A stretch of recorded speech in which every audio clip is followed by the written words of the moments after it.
3 মাস 11 দিন হয়ে গেছে, আরো তো খুব একটা বের করতে যে কতদিন সময় লাগবে আগে আমরা জানি না। আমরা যে বিচার কি পাবো না পাবো না এটারও কোনো নিশ্চয়তা নেই।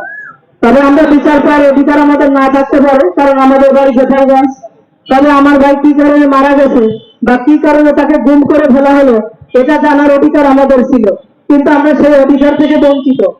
আমরা সেই অধিকার এখনো পাচ্ছি না। হাজবেন্ড সাজাদা, সে এখন জেলেই আছে।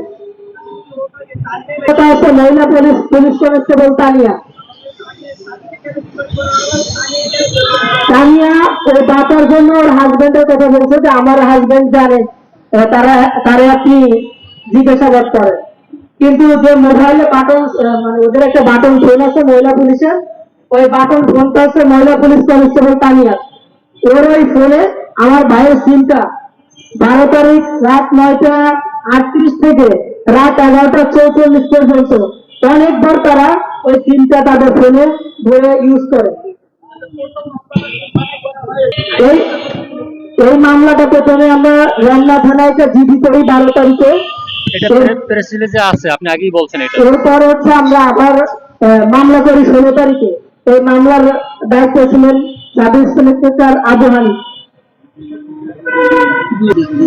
তাই না, আমরা চাচ্ছি আমার ভাই জীবিত হোক বা মৃত হোক তার একটা সন্ধান। সে যদি বেঁচে থাকে তাহলে আমরা তাকে জীবিত চাই, আর যদি সে মারা যেয়ে থাকে তার লাশের সন্ধানটা আমাদের পাওয়ার অধিকার আছে। এবং এর সাথে যে জড়িত মহিলা পুলিশ কনস্টেবল তানিয়া, তাকে গ্রেপ্তার করলে অবশ্যই ভিকটিম নাজিম বেরিয়ে আসবে বা সমাধান করা যাবে।